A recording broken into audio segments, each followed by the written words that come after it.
E aí, como vão vocês? A nossa aula de história de hoje é para falar sobre um processo histórico que é longo e que vai passar por diversas fases. É um processo que vai trazer para nós vários personagens, várias movimentações e principalmente várias mudanças dentro do campo da economia, das relações sociais e principalmente na política. Nós hoje vamos falar sobre a Revolução Inglesa.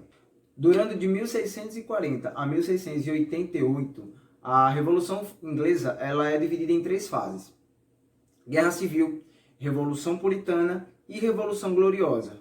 Mas antes de a gente chegar nesse processo, né, nessa divisão de três fases e da guerra propriamente dita, né, da revolução propriamente dita, nós precisamos entender as origens, né, de onde é que vieram todos os acontecimentos sociais, todas as organizações, todas as dinâmicas que levaram a Inglaterra, em 1640, a entrar nesse processo de revolução.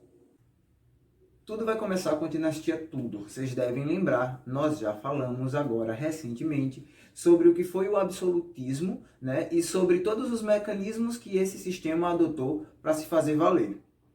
Dentro da Inglaterra, o absolutismo ele vai encontrar dois grandes representantes, né, que são símbolos também da história da Inglaterra: Henrique VIII e sua filha Elizabeth. E aí estamos falando agora de dois grandes representantes da família Tudor, essa dinastia que é tão importante para esse processo de origem do que vai se tornar a Revolução Inglesa. Durante o governo de Henrique VIII, houve a Reforma Anglicana, que é quando ele rompe com a Igreja Católica, toma parte dos bens que a Igreja Católica tem, expulsa alguns membros da Igreja Católica da Inglaterra, e isso faz iniciar um processo de enriquecimento da dinastia Tudor e da própria Inglaterra, mas também um processo de inconsistência social, de tensões sociais, que vai levar à formação de grande parte do que vai ser esse processo da Revolução Inglesa. Em sua sequência vem Elizabeth. Dentro dos mecanismos que a gente conhece e que a gente sabe fazer parte do absolutismo, Elizabeth ela vai abrandar. Ela vai ter um governo que ela vai se preocupar muito com o bem-estar social. E é nesse período que a Inglaterra entra na sua chamada fase de ouro. Em 1603, em meio a todo esse processo de mudança na dinâmica social e na produção de economia, Elizabeth I morre sem deixar um filho, sem deixar um herdeiro ao trono.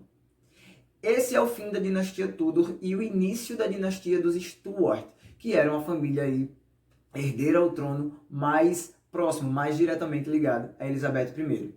Vale lembrar que todo esse processo que eu falei para vocês até aqui, da dinastia Tudor, e esse pequeno processo que eu vou falar para vocês agora, da dinastia Stuart, ainda não faz parte, propriamente dito, do que é historicamente considerado a Revolução Inglesa. Estamos falando apenas dos acontecimentos que levaram a Inglaterra até a Revolução Inglesa. Então, chegamos em 1603, início da dinastia Stuart. Primeiro rei da dinastia Stuart, Jaime. Jaime, ele tenta trazer de volta o absolutismo mais forte, que durante o governo de Elizabeth tinha sido abrandado. Ela pensou muito no bem-estar social, e é por isso que a gente fala também que a Inglaterra entrou numa época da chamada Era de Ouro, durante o governo de Elizabeth. Mas Jaime tenta trazer o absolutismo mais duro, que era implementado na Inglaterra antes do governo de Elizabeth, né? Então ele começa uma caçada aos católicos, mais uma vez, que tinha sido abrandada, porque vale lembrar, durante o governo de Elizabeth, foi liberado o livre culto dentro da Inglaterra. Jaime I corta mais uma vez isso, e aí começa uma perseguição aos católicos, mais uma vez, dentro da Inglaterra.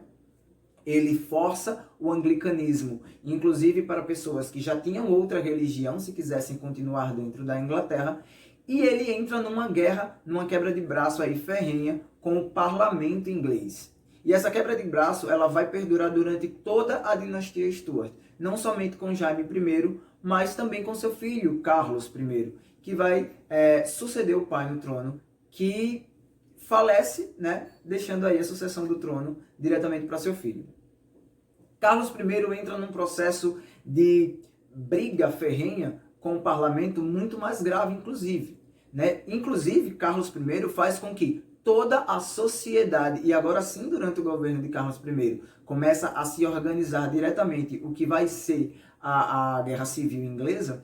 Então, durante todo esse governo de Carlos I, a sociedade ela começa a se dividir. Alguns grupos apoiam o rei, outros grupos apoiam o parlamento. Dentro desse processo, surge aí os cabeças redondas. A gentry, né, vale lembrar que é a nobreza rural, ela não apoia o rei dessa vez. Por quê? Todas as ideias, todos os ideais, né, aquele fortalecimento do absolutismo, perseguição às pessoas que não aos católicos, às pessoas que não seguiam a igreja anglicana, tudo que começou lá no governo de Jaime I, no governo de Carlos I, vai ser ainda mais exaltado.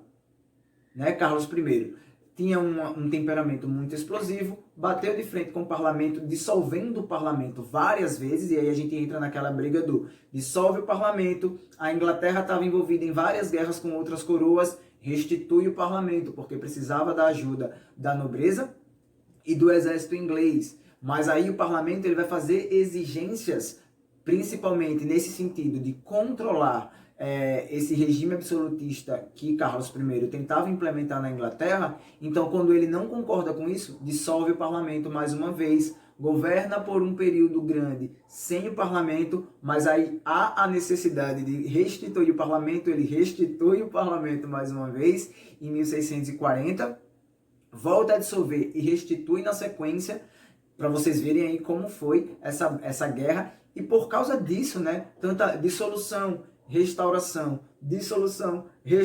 do parlamento, a sociedade começou a se dividir. Como eu falei, uma parcela da sociedade apoiava o rei e outra parcela da sociedade apoiava o parlamento.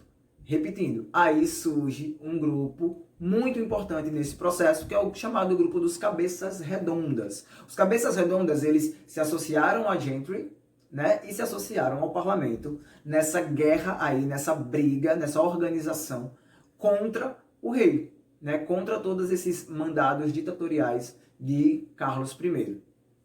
Com toda essa organização, né, dentro da sociedade inglesa, começa a se configurar agora sim, né, os dois lados que estariam fazendo parte da Guerra Civil Inglesa, que vai começar em 1640, dando início agora, de fato, ao processo de Revolução Inglesa.